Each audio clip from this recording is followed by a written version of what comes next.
Breaking news this morning, the Browns will start Case Keenum as Baker Mayfield continues to deal with a torn labrum on his throwing shoulder for Thursday Night Football when the Browns host the Broncos. So again, he's dealing with the torn labrum in his non-throwing shoulder. He will sit. Case Keenum will get the nod. That is tomorrow when the Browns host the Broncos.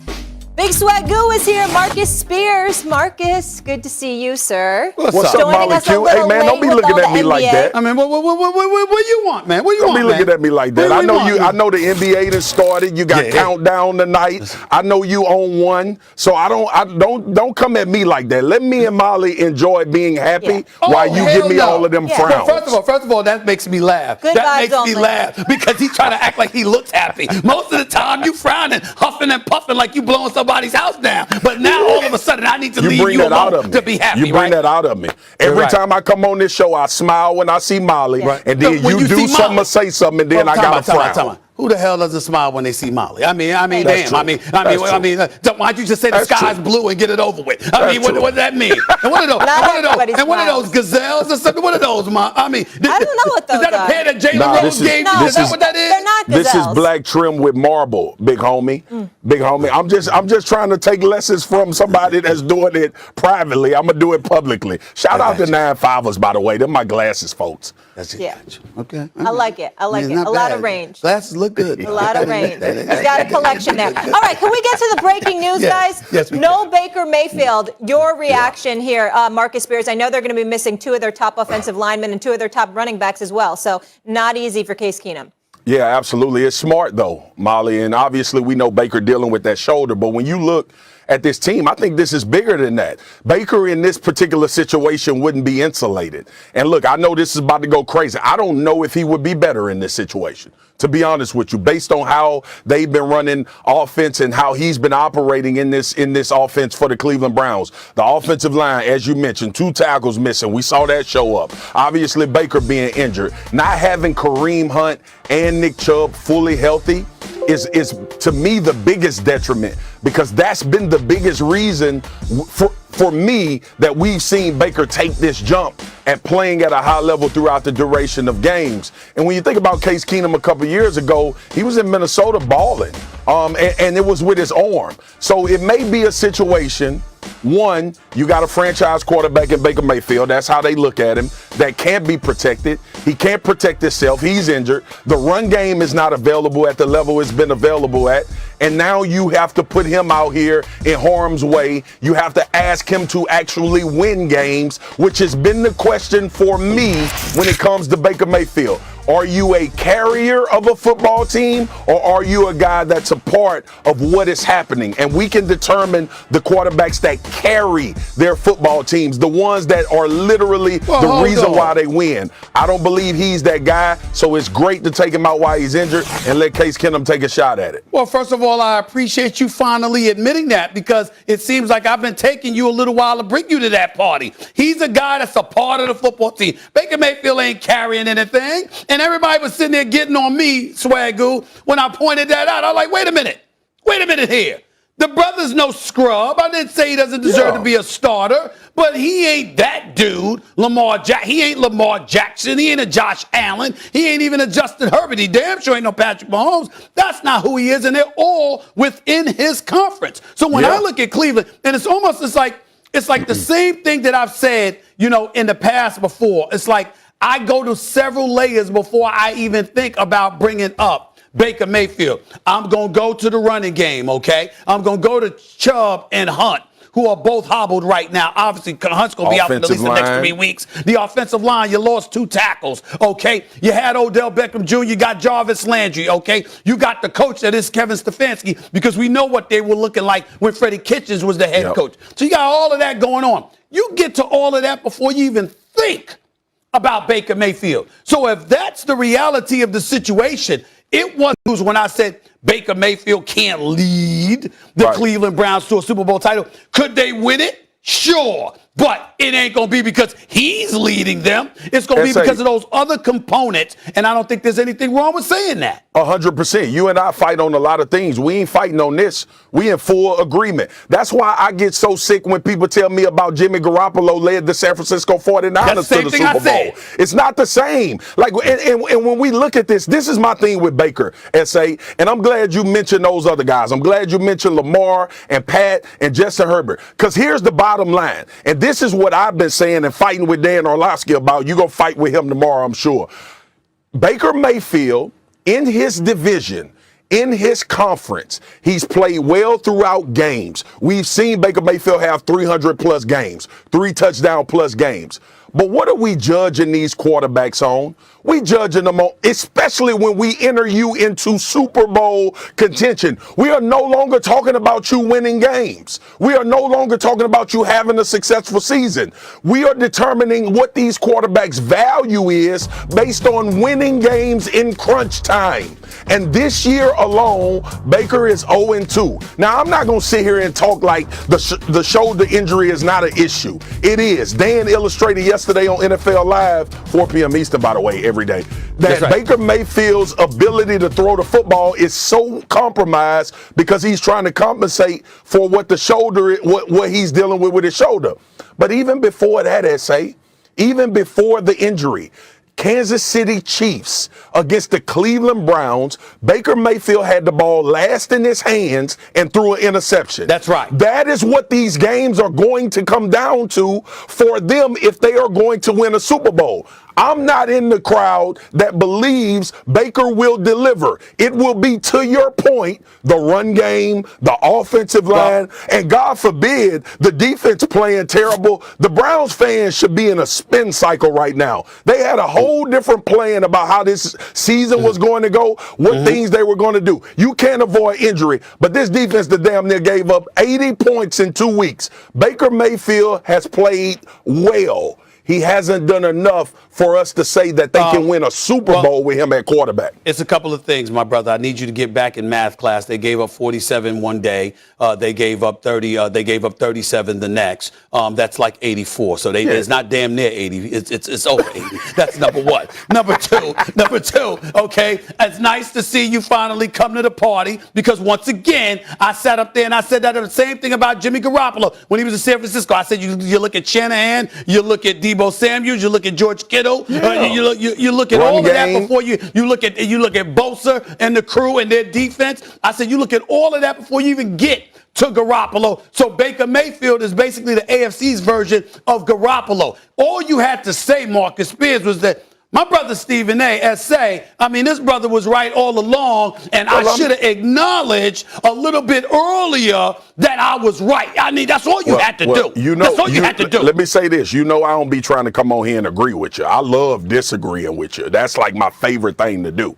But the bottom line is when I watch you argue with them cats, with my brothers, our fellow analyst colleagues, they are wrong when it comes to Baker Mayfield. They are all trying to give. We understand. You threw for 300 yards. You know who else throwing for 300 yards? Trevor Lawrence. You know who else throwing for 300 yards? Zach Wilson. But they can't win games. It's about, can your quarterback overcome what he needs to overcome in order for you to win a championship? And you and I just ain't there yet with Baker.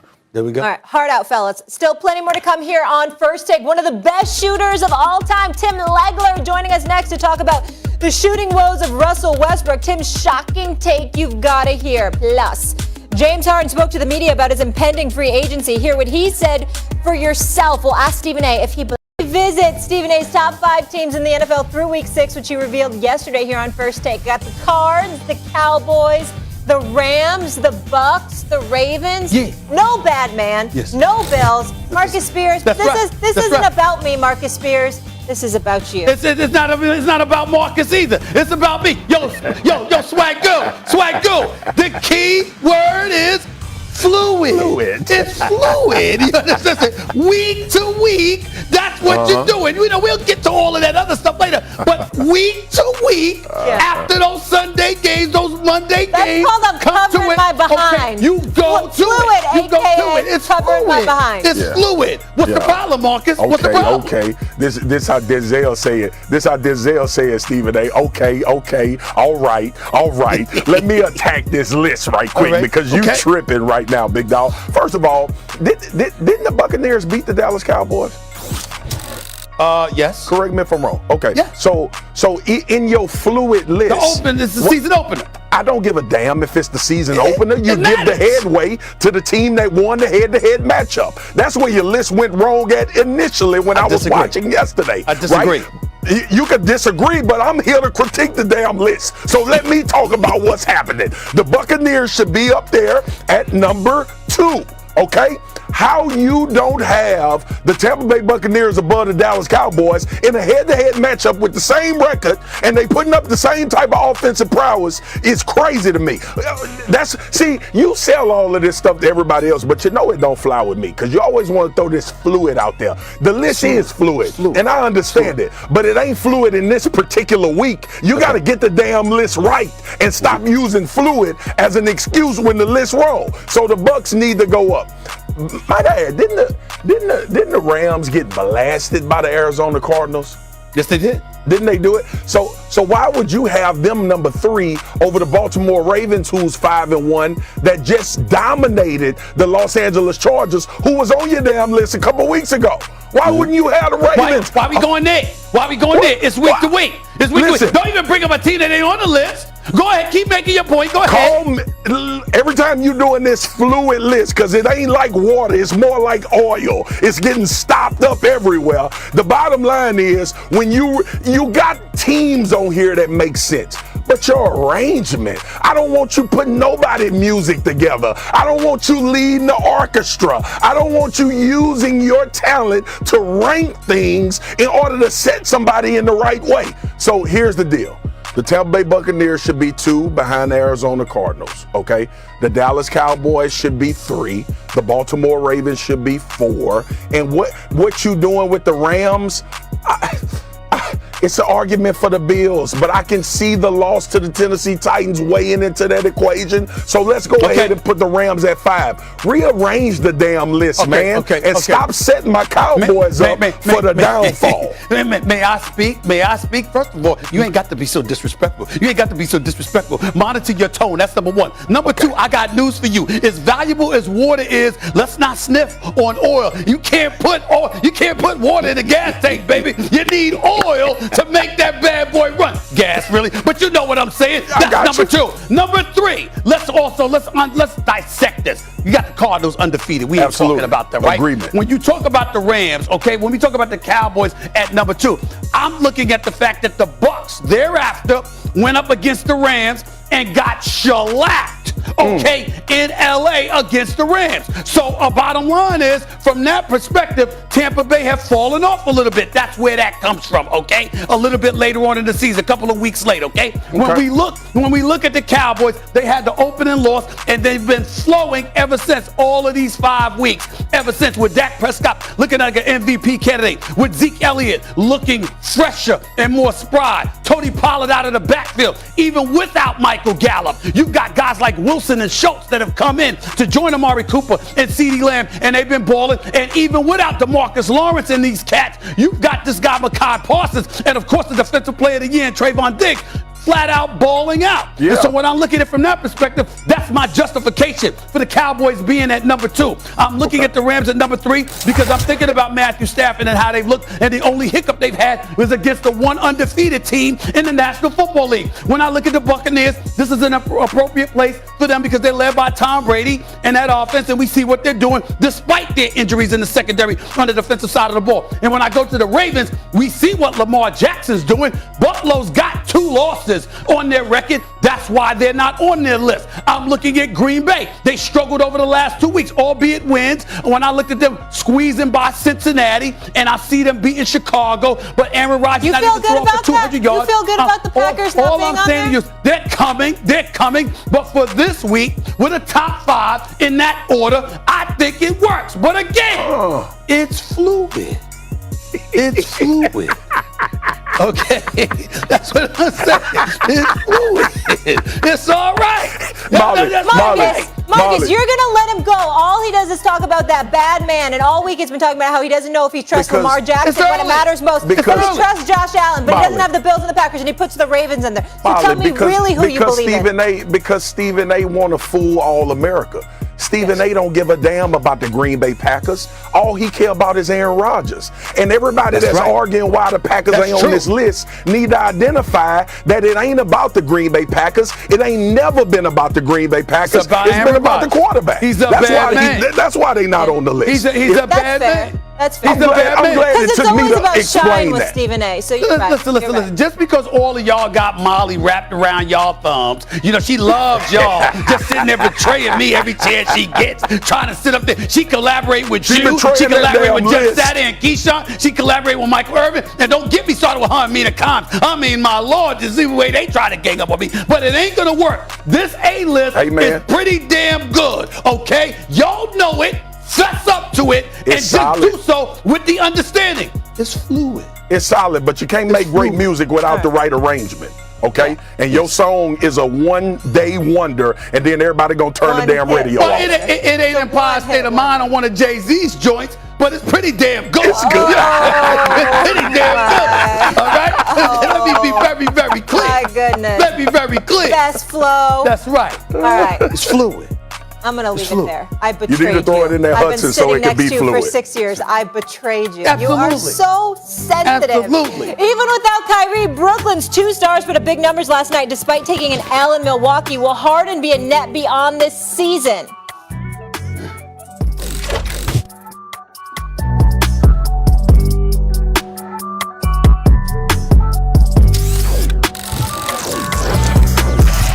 He's used to averaging a triple-double. Here's King James on that subject. I just think it was just first game jitters. Put too much into it. Just probably was a lot just going through his mind, just being a kid from LA, watching the Lakers growing up, and then however many years down the road, now you're putting on a Laker uniform and you're stepping into the Staples Center. You're probably I can only imagine how many friends and family have contacted him over the last 48 hours, wondering if they could come and see his first game as a Laker. So those things, those demands and those asks and those things will wind down as the season go on and on. So not worried about Russ at all. Just need to be himself. Okay, the audio not the best there. But clearly he sounds a little defeated. I mean, they were defeated. Jay, I want to start with you. Mm-hmm. Are you worried about Russ? No. And this Lakers team, this chemistry? No. Russell Westbrook last night with him on the floor, they were minus 23 in 35 minutes. With him off the floor, they were plus 16 in those 14 minutes. So, look, I know those stats will be very revealing for people in that first game, watching Stephen Curry not play well and they still win. But this is going to take time. I'm not going to be one of these people that goes on national TV and has a knee-jerk reaction and says, oh, now they're going to have issues. The question that's going to loom around Russell Westbrook, LeBron James said it, he has to be Russ. But he can't be the Russ he was before. He has to be the Russ that is willing to take on a different role with this team and play, understanding that when AD is a top 5 player, AD will be that player. LeBron James will be that player. So for Russ, how do you do more back cuts? How do you play with more energy? Pick your positions, pick your times, your spots a little bit more. Russ can still be very effective on this team. His role is just going to have to slightly change than what it's been his entire time in the league. Well, are you going to have one of those knee-jerk reactions, Stephen A? Relax. Here I come. Jay Williams knows his basketball. I'm not about to question that, but I know mine. And I'm going to tell you something right now. There's a reason to be concerned, even after one game, because it's not about the numbers. Forget the numbers for a second here. Yes, you were minus 23 with him on the floor. There's no doubt about that. We get all of that. That could be an aberration. Rush could have a great game, and still that might be the case in some instances because of the way he plays. I'm talking style of play. I'm talking about what you got to look at. I've been saying for years, even though he's a walking triple-double, what's the problem with Russ? It's not his character. It's not selfishness. It's not some of these things that people try to tear him down about. No, that's not the issue with Russell Westbrook. The issue with Russell Westbrook is that he can't shoot. That's the issue. And last time I checked, that hasn't changed. 1 year after another, he's not a shooter. He can make jump shots here and there, but is he a reliable perimeter shooter? The answer is no. And where is that going to get the Los Angeles Lakers? Jay Williams, you know basketball. That's what this comes down to. We're talking basketball here. If you got Russell Westbrook and he can't shoot the basketball from the perimeter, you can't put him at the 2. If you keep him at the 1, you can't bring Rondo in the game. If you're not going to have Rondo in the game, you're not going to have elite point guard play in the game, which ultimately means that LeBron James at some point in time is going to have to go back to what we've always known him to be, essentially the point guard / point forward, the cerebral mind of your offense, and you're going to have to do that in order for this team to be successful. Remember, when Russell Westbrook was on the court with Rondo, they were on the court together for about 7 minutes, and they were like a minus 15 in 7 minutes. Why? Because you have no perimeter threat. And you got to take into consideration who you're going up against. You're going up against a Golden State Warriors team last night. Let's put this stuff in perspective, please. This not only was not a Klay Thompson, because we all know what that brother, that future Hall of Famer brings to the table, one of the top 5 shooters in the history of the game. James Wiseman is no scrub. He wasn't in the lineup. He was out yesterday. You had Looney back up in there. Kuminga, he was not in the lineup as well. You went and Steph Curry had a bad game. By the way, despite all of that, you still lose this game to the Golden State Warriors. They still beat you. Steph had a bad game. He called his own game trash. Even though I don't call a triple-double trash. Yeah. But he called his own game trash. And then you take into consideration the fact that you got Anthony Davis with undersized dudes on him shooting fall-away jump shots. That's not going to cut it. Are you a DEFCON 5? DEFCON 10? No. Where are you? No. Where are you in the worries about the Lakers? No. What I'm saying to you is this. You have to play differently in order for this team to be successful. Yes. Now that brings us to Frank Vogel. Is he the man that can make those adjustments? Well, that's going to be the question. Well, see, there we go. That's the question. But that's where I was going to Jay, because I know Jay knows his basketball. You see what I'm saying? I'm saying it's the domino effect. One issue creates another with the Los Angeles Lakers. That last night was what I consider to be the Western Conference Finals matchup. And I'm here to tell you something right now. I got the Lakers as my favorite coming out of the West. Yeah. They can't beat the Warriors playing like that. They're going to have to play differently. And we're going to have to see them play differently in order to do it. 11 new players on this team. Sure. Chemistry takes a minute to actually come together. You talk about Frank Vogel. Frank Vogel is a defensive-minded coach. That's right. Which this team is actually going to have to get better defensively. That's right. We saw Carmelo Anthony get isolated multiple times last night down the stretch. That's going to be a question for them. Yep. Offensively, though, I'm trusting LeBron James to figure it out. So when LeBron James got to Miami, they were 9-8 that first year. People were ready to fire Eric Spoelstra. They figured it out. They got to NBA championship. When he came to Cleveland, they were 500 around January. They figured it out. They got to NBA championship. Look, Russ is going to have to play with the ball in his hands a lot of times. LeBron may have to shoot more threes this year and demand the ball. That ain't going to work. Or demand the ball differently throughout the system in order to allow him. And look, Tim Legler said this, and I'm actually starting to trend in this direction a little bit. Russ may have to come off the bench some games, too. Because Russ in his second unit I'm glad you did that. energize the second unit in a different way. There. He just has to accept that, Stephen. I'm glad you went there.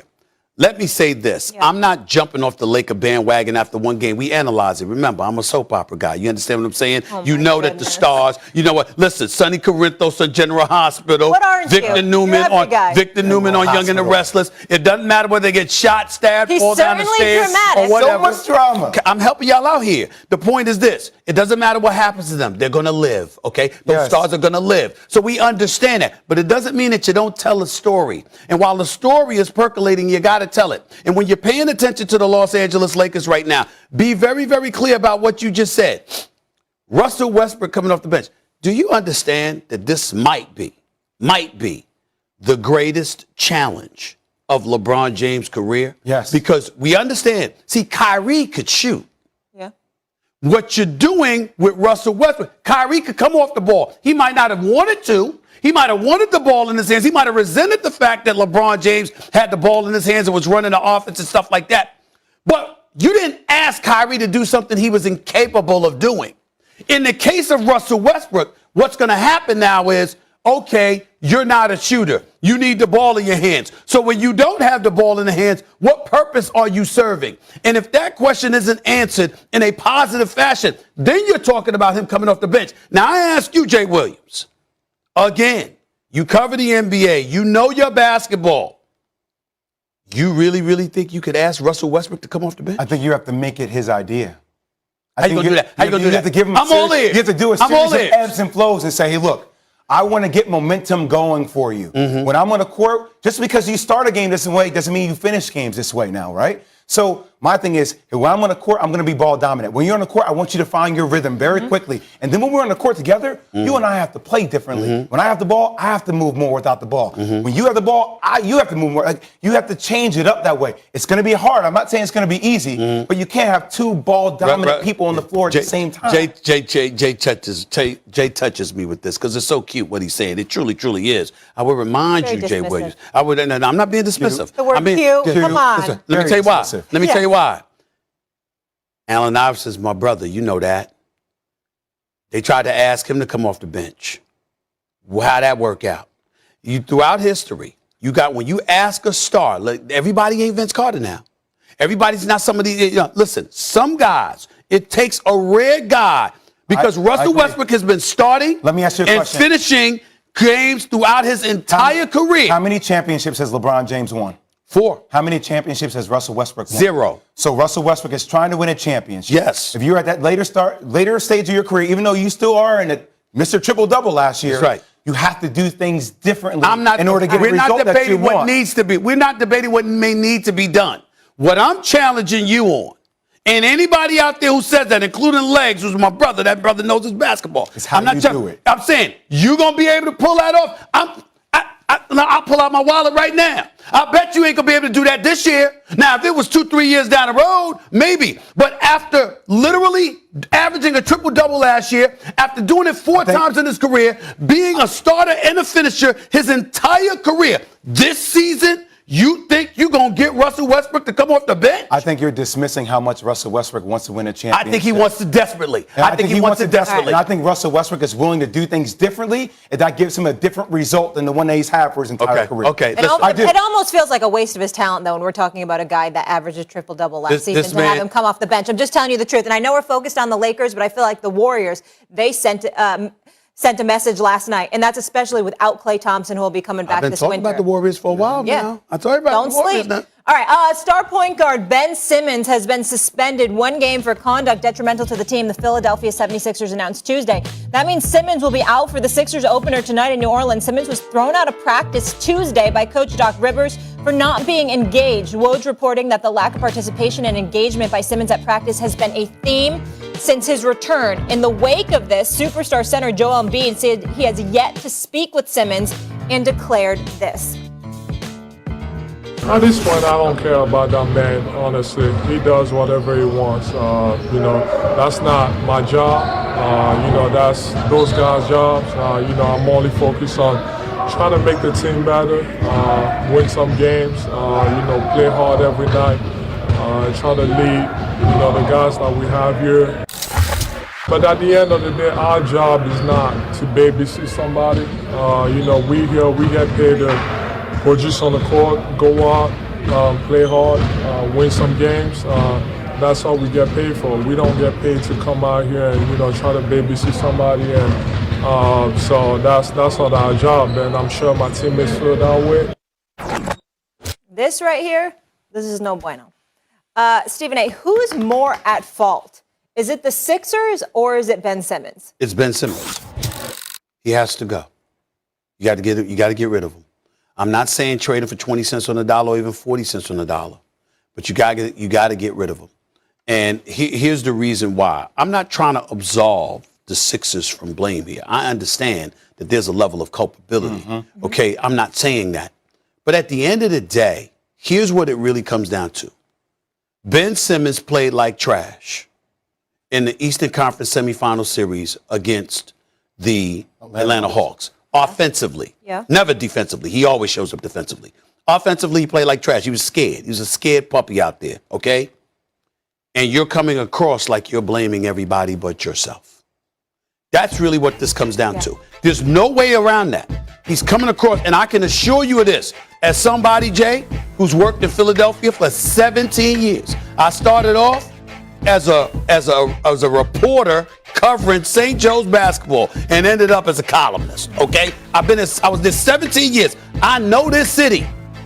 The way it's being absorbed is that he's pointing the finger at them. Now, he would say otherwise. You know, it's Doc Rivers, it's Joel Embiid, it's the relationship, et cetera, et cetera. But basically, he ain't ready to face that crowd. And you got to suck it up, own up to what you didn't do, and be hell-bent on coming back and performing and go hard. That's all Philadelphia wants. He's coming across like, I don't want to deal with that environment anymore. And they consider it weak and pathetic, and that you're blaming them, and they're going to hold him accountable for it. As it pertains to Joel Embiid, Doc Rivers, etc., I've heard what they said. Ben Simmons to walk up in there, you know, you just revealed, you just came back for the money. That's the only reason you back there, because you didn't want to, they put your money in escrow. It's the only reason you came back. Yeah.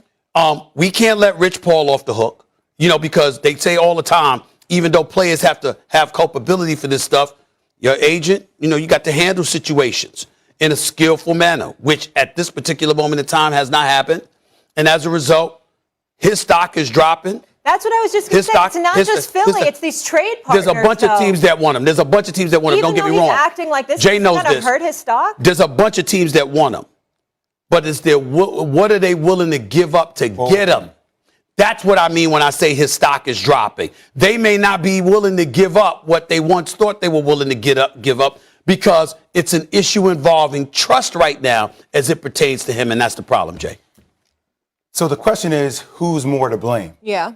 I'm not condoning Ben Simmons' behavior at all. I know. But the Philadelphia 76ers overplayed their hand. They overplayed their hand. They wanted more. They wanted to get greedy, and they wanted more than actually what they will get in return for Ben Simmons. Okay. I will ask you this. You watch basketball, and you know what? You're very astute to people and their mental makeup, essay. You have a strong personality, right? Mm-hmm. Let me ask you this question. Yes or no answers, okay? Understanding the mental makeup of who Ben Simmons is after he told you, I do not want to be there. Coming back, understanding the vitriol that Philadelphia 76ers fans would have. Do you think Ben Simmons would shrink in a moment like that when he comes back to play, or do you think he would go next level? Shrink, yes. Yes, okay. First question. Joel Embiid and Ben Simmons have never liked each other. Right. People want to sit there and say Joel Embiid was trying to step up. In fairness to you, you've been saying that for years. For a long time. You've said that. It's been for off. at least you've said that. You can tell for that. at least 3 years. It's just off. For at least 3 years. So you're telling me this offseason, Ben Simmons retreats to wherever he goes, Joel Embiid, Tobias Harris, in an attempt to try to save it. Say, hey, look, we're gonna charter a private plane. We're gonna come out there and see you. We're gonna try to fix it. And Ben says, nah, guys, I don't want to be. Don't come. You're telling me that. Understand that. If you're Daryl Morey, you understand where Ben Simmons and Joel are. You're telling me that you think you can fix that relationship after that? Yes or no? No. Why the hell are you trying to bring him back? Why are you trying to bring him back? My thing right now for Daryl Morey, trade him or pay him to stay away. This is a war of egos. I know Daryl Morey wants to make it hurt. I know Philadelphia fans want to make it hurt, but he's going to do more hurt to your team's chemistry overall if he continues to stay around and disrupt Pay him what to you guys stay are trying away. to I don't know if that's Well, he's going to get his money. He's going to get his money in no He's matter gonna get his money. What are you gonna do? You wanna have Money's him take the the money's guaranteed. I mean, don't get me wrong. Docking him a game's pay is going to cost him approximately $270,000. The additional fines that you cost him, obviously, it's cost him a few $100,000. But when you schedule to get paid over $33 million, you don't care. changed. You might not care. Here's the reality, Joe Jay. I get what you're saying. But Daryl Morey's thinking was, Doc Rivers' thinking was, Elton Brand's thinking was, if you come back because your value was so low because you looked so scared, I believe he would have shrunk. You believe he would have shrunk. Their attitude is, you can't get much lower than he got when he was in the series against Atlanta. So if you come back and play regular season games where because he does excel in the regular season, particularly on the defensive side of the ball. If you go on, step on the court early, and y'all are winning games, and you elevate your value from what it was this summer, then we'll let you go. So now you're asking me to do something to help you move me. But that's what I'm saying. Tell me. But there's nothing wrong with that when you're on the books for 4 years, $147 million. There's nothing wrong with them saying, listen, it's totally fair for the Philadelphia 76ers to say, yo, we want to get you up out of here too. We want to grant you your wish, but we can't let you go for trash. We got to make sure that we're going to get equitable compensation for you. So the best way for you to do that is to come back here and to play a few games while we try to work this out. This has been sticking it to them, though.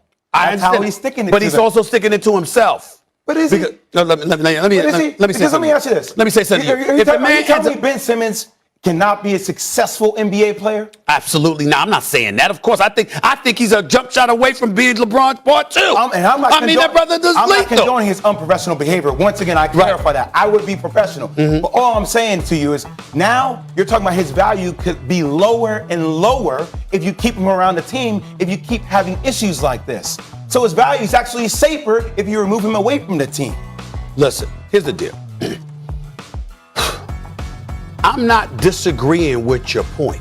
What I'm saying is Philadelphia has a right to think differently because they're the ones on the phone trying to make a trade happen. You got to remember what Ben Simmons said. I don't give a damn where I go as long as it's not back to Philadelphia. Yes. So, okay, I got 29 other teams that I could look to hustle out of some compensation in order to get what I want. Now, I'm not saying that Portland made an official offer because they never did. They never called Philadelphia and said, you know what, here's the offer officially. No, but there was a scuttlebutt about C.J. McCollum and Robert Covington and a couple of picks. We know Minnesota desperately wants him because with A-Rod and their new and his new partner, they trying to make a splash and get Ben Simmons to Minnesota. But as far as I'm concerned, you ain't talking Karl Anthony Towns or Anthony Edwards. What are you talking about here? So, exactly. I mean, please, that ain't going to cut it. So what are you going to do to get rid of him? You got to get something in return. You had an opportunity to go and get Harden for him, but ultimately Brooklyn came in at the 11th hour, 59th minute, which you know, and they got James Harden because if James Harden didn't end up in Brooklyn, he was going to go to Philly with Daryl Morey. Still might end up there next year, by the way, because he ain't signed no extension. So let's not rule all of that out. If you're Daryl Morey and them, you have options. So your option of Ben Simmons possibly sitting down for the year, I think, let me tell you why that makes sense. Because if you sit Ben for the year, right, and James Harden tells Brooklyn, I want out, and I want to go to Philly with Daryl Morey, bam, that's what you can do. James Harden is not going to do that right now. He's not going to do that in the throes of this season. But at the end of the season, if things don't work out, could James Harden decide to do that, to reunite with Daryl Morey? You damn right. Is Daryl Morey banking on something of that magnitude? You're damn right he is. And so as a result of that, that's another incentive as to why you would want Ben Simmons to try and come back. Right. Because you have options, but the options might be a bit delayed. And that's what you're thinking. We will continue to follow this. Yes. The home opener in Philly is Friday on ESPN. The Nets come to town. Good luck to your Knicks tonight. Oh, yeah. We here. Good luck to your Knicks. We here.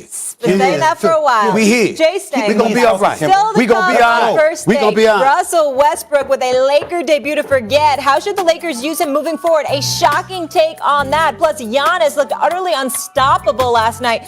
But would Brooklyn have won if Kyrie was there? Jay Will on all things Kyrie and Giannis. Stay tuned. This is Giannis Antetokounmpo, aka the Them from their title defense, Giannis had 32 points, 14 rebounds, 7 assists to lead the Bucks to a 127-104 victory over the Brooklyn Nets, who are the title favorites. Kevin Durant led the Nets with 32 points, 11 rebounds. Patty Mills, James Harden adding 21 and 20 respectively. The Nets were missing star guard Kyrie Irving, who isn't with the team due to his refusal to get a COVID-19 vaccine. KD, what's on your mind after the loss? We can't give a team 20 more shots than us. Imagine coming into a game and we say, here, take the ball 20 times on offense before we get an offensive possession. Everybody gonna lose that. You get what I'm saying? So that's what it felt like the game was today. Okay, Jay Will, tell me this. Is this more about Kyrie's absence or Milwaukee? No, I think last night's game was about Milwaukee. Milwaukee punished them on the boards. You just heard KD talk about this. They gave up a countless number of offensive rebounds. I think Kyrie being on the floor would mask a lot of those issues for the Brooklyn Nets. But don't get things twisted at all. The Brooklyn Nets can still win the Eastern Conference with just Kevin Durant and James Harden. James Harden did not have a good game last night. Joe Harris. Second half. We're still looking for Joe Harris from last year when he shrunk when they got there, right, against Milwaukee. So Joe Harris still needs to shoot the ball well. And the big question, Stephen A., everybody talked about how loaded and the depth that they had on their bench. Paul Millsap and LaMarcus Aldridge didn't look like they belonged on the floor last night. That's true. So Patty Mills played well, but those questions around their depth are things that they need to address. Once again, not going to blow things out of proportion against the defending champs, a team in which everybody understood their roles. They know who they are. They've been in the gauntlet before, as opposed to a team that's trying to figure out what their new chemistry is in the Nets. Before I get into my point, because I disagree with you, I think it was a lot about the Nets, and I'll explain in a minute. But I want to say this about Giannis Antetokounmpo, and I don't say this very, very often. And one of the things I'm going to say I never have said. This dude, the thing that I'll say there is that Kobe Bryant is smiling down on a guy like Giannis Antetokounmpo. This is a brother that is a two-time league MVP, an NBA Finals MVP, a Defensive Player of the Year, fresh off of averaging 30, 10, and 5 on 50% shooting. The only player in NBA history to have done that. And this brother's playing like, I have nothing. He celebrated the ring ceremony, got the ring, shed a few tears, he was emotional or whatever. Then it was time to get to work because that was last year. Now I got something new to accomplish. When we talk about rooting for people and admiring and revering champions, that's what we're talking about right there. That's somebody that you look at and you go like this, he will never cheat the game. To me, that's the immigrant mentality. Yes, I'm sir. just saying. My father said that to me one time. He's like, "You think you work hard? You don't know the immigrant mentality. Right. Yeah. You don't know what it's like. Yeah. Yeah. Yeah. It's a different mindset. It's a different mindset, and he has it. Yeah. Clearly, Kyrie doesn't. And that's where I'm going. Because let me be very, very clear. Let me be very, very clear. When I say that Kyrie Irving doesn't want to work, I don't mean lazy.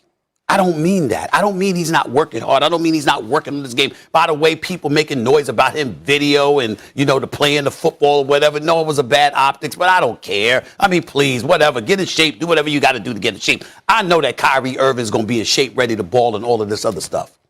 What I mean is he wants to do what he wants to do, when he wants to do it, on his clock.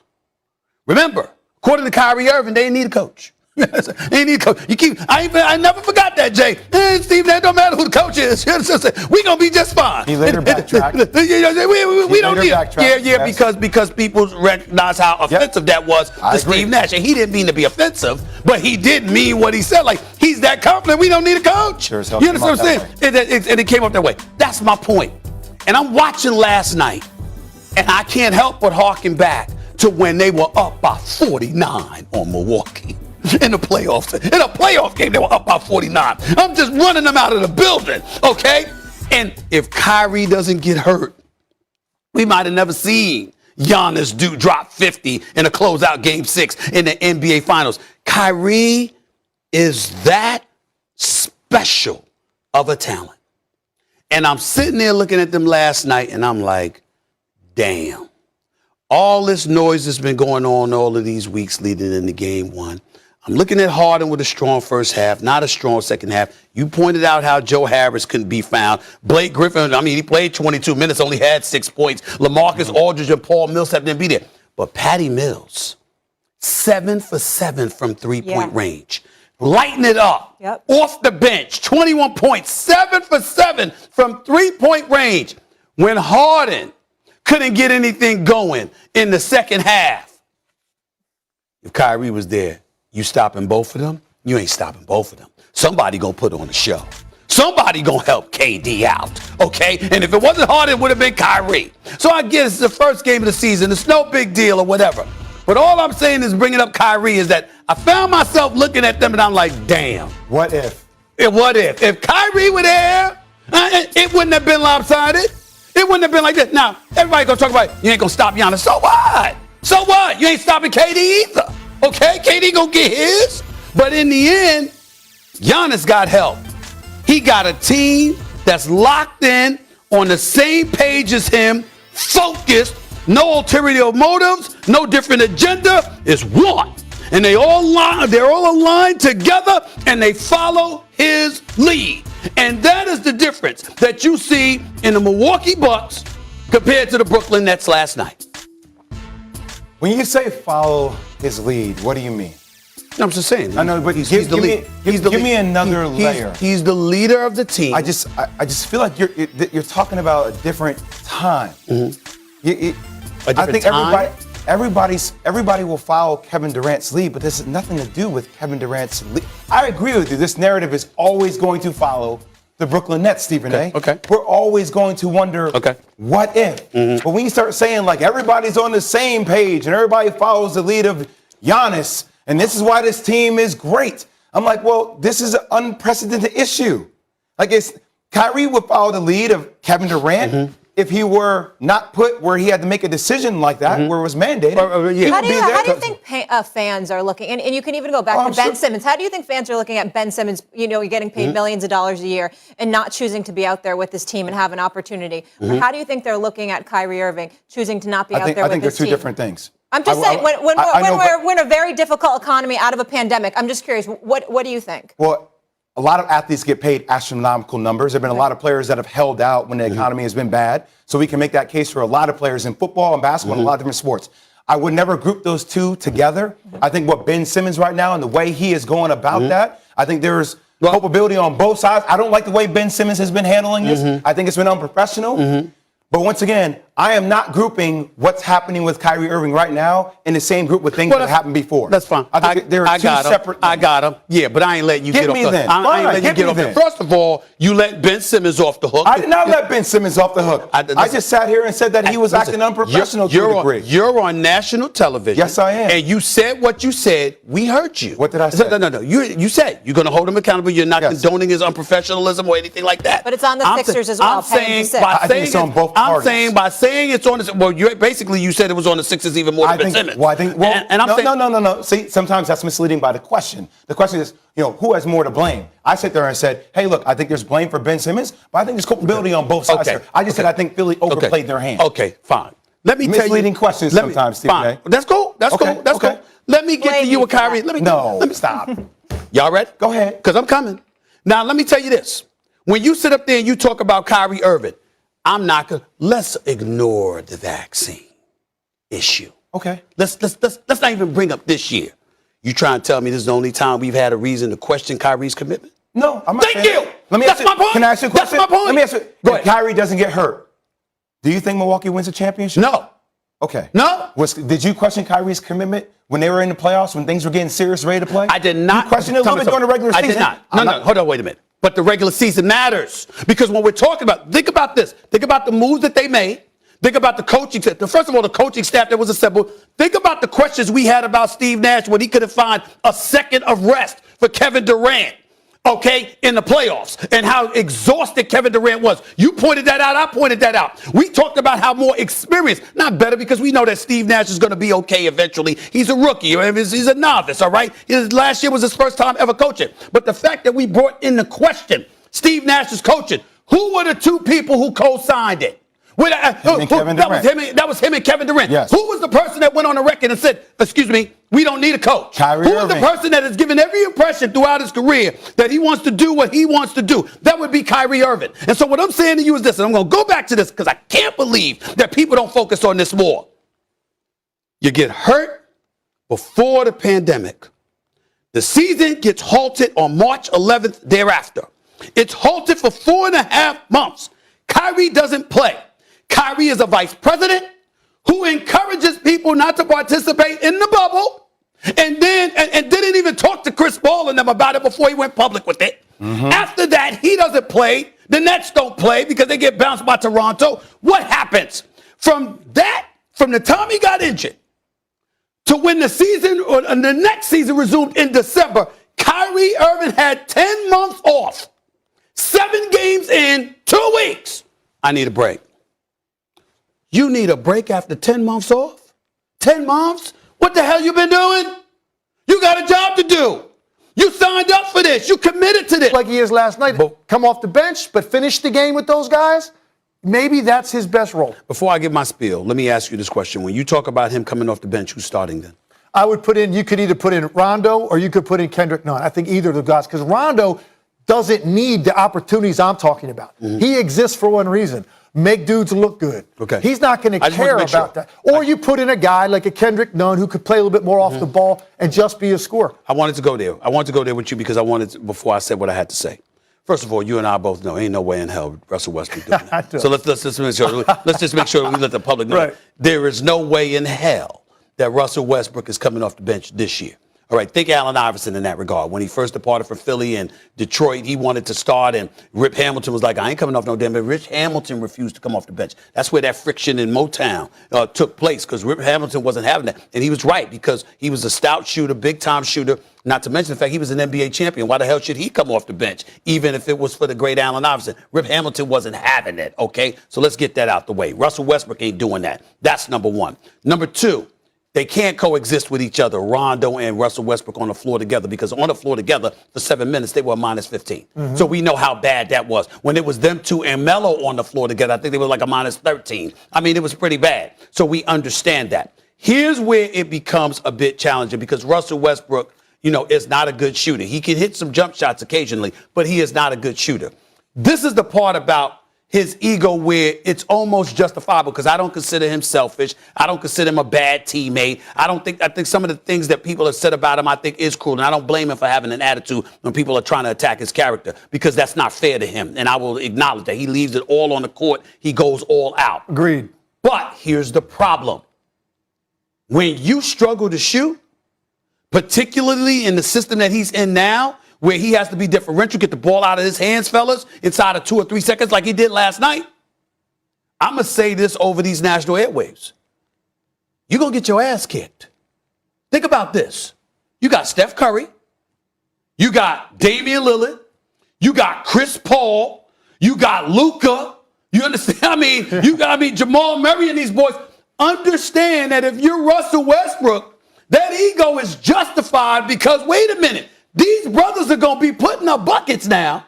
So since you're accustomed to doing the same, to have to now be in a system where you're differential, obviously to LeBron and AD, you're going to find yourself getting smoked by other people playing your position, because that's how the narrative is going to be. We could talk about trapping, people getting the ball out of their hands, other people getting the ball, but the bottom line is they're going to look at you, and they're going to look at the other team's point guards, and they're going to see them putting up buckets. You going to look at the box score and know you not. And as a result, it ain't going to fly. So somehow, some way, the Lakers have to figure this out, Swagoo. And if anybody could do it, it's LeBron. But damn, asking Russell Westbrook to come off the bench when he's been a starter and a finisher his entire career. And the first time you are in LA, your hometown, coming off the bench, I got a better shot of walking on water. I got a better shot of walking on water. I've seen you try that a couple times, too. Go ahead, Swagoo. Go ahead, man. Listen, I think it goes back to both of y'all points. And with legs, it's mentality for Russ. He going to have to lean into the latter part of his line when you start talking about assists and rebounds, as opposed to the point scoring, and allow that to be facilitated by LeBron. I could see Russ running point with Bron and Anthony Davis on the floor. I think Bron is mature enough to understand that I need to have Russ involved in this game, and maybe tell Russ, hey, your role changes, but you still in this lineup. That's what I thought this would be when it first was announced that he was going to LA. Look, it is crazy for anybody to think that Russell Westbrook didn't know he was going to have to sacrifice with what he was coming to. This is about running the offense through AD. This is about LeBron facilitating. and it's about Russ finding his way. But I'm thinking, I hear Legs say that, come off the bench and play with the twos. Yes, conventionally, yes. Because what did we say about the Lakers? When LeBron leaves the floor, there's a drop-off. And then Rondo had a phenomenal bubble. He had a phenomenal way of facilitating. He got AD involved. He understood the flow. So I already think you got your second guy coming off of the bench. It boils down to what both of you said. What is Russ willing to do? And if Russ is going to be selfish and say, I want to be the triple-double guy, we are all sitting here with a mute point because it ain't going to work. And we all know that it's not going to work. But if he wants to lean into assists and rebounds and allow himself to be a third option offensively, and LeBron says, hey, man, you facilitate. I'm a better off-the-ball player. I'm a better shooter. And then when we get in particular times and certain situations in games, you know LeBron is going to have the damn ball. And Russ may have to go to the bench and allow somebody else to come on. But I think that's how you maneuver through this season until they figure out this rapport. Because I think, to your point, look, he went there for a reason, and what he's going to say and what he probably felt internally was he wants one of these badly. That's why he ended up there, okay? Problem is this. You can say it, you can change your role, you can do certain things. We all are alone in the darkest recesses of our own minds. What's in his mind when he leaves the arena every night and he drives back to his crib? Because what you just said, I just chased Damian Lillard, Steph Curry, right, all these elite point guards around. I still got to guard those dudes, but they're not having to guard me and respect me and honor me in the same way they used to. So, yeah, okay, maybe at some point they get hot. I'm part of a winning team. I got a great chance to win a championship. Does that fulfill him personally as a player? So is he genuinely happy? It's one thing to say, I'll do anything it takes. It's another thing when you're alone in your own thoughts. Are you genuinely fulfilled that you have sacrificed that much of who you were as a player? And is it a waste of your talent? In fairness to you, to articulate, to eloquate, to really illuminate your point, rather, there's no evidence that that has been the case. He was in Oklahoma City. He was the man. He went to Houston. He made it very, very clear. He doesn't want to sit around and be a spectator to the great James Harden. He's great in his own right, and he wants to play the way that he wants to play. This is what he told Rockets management and ownership. Then you end up in Washington. Obviously, you wasn't asked to take a step back, even though it was Bradley Beal's team. They brought you there for a reason, and he was still allowed to excel. And now here you are in L.A. with LeBron and Anthony Davis. So, again, him asking him to step back, I'm not saying he won't do it. I'm saying he never has. We'll see if anything changes. I know you said this is going to take a few months, but Friday night, Suns at Lakers here on ESPN. Still ahead here on First Take. Both the guys sticking around here with us. The Ben Simmons situation, yikes. So many questions. Who is to blame, and how will the Sixers team respond on the court? Plus, Dak has looked locker room. He is probably not going to be fully committed even in terms of his body language and his effort and whatever. Well, you can't win if that's the case either. That's impossible for Doc Rivers to navigate that. Option 3, you move him. Now, the problem is, right now, they seem like their resolve is we aren't doing that because we're not getting back what we want right now, which we think is a young, perennial, all-star caliber player. All right. So those are the 3 options. None of them are good for Philadelphia, so it's going to dramatically impact their team until this gets resolved and Ben Simmons is gone. Now, let me back up for a second. Stephen A., the day after the Atlanta series ended, the very next day, I went on the air, and I said right then, and I knew wherever you were, if you were watching, you were going to co-sign it, okay? Because I said, he can't ever play in Philly again, okay? And the reason is this. What you can't do in that market, ever, show fear. Absolutely. Doubt, hesitation, fear of failure, whatever it was that it was going on. He had some wiring issues, man, going on between the ears. And it was a lot more than the one play that we keep showing. It was the entire series. He didn't take a shot in 5 fourth quarters as a starting point guard, okay? Scared to death. Everyone saw it. He was exposed on a level that few athletes are. And in that market, it's not survivable. It's just not, because here's what's going to happen.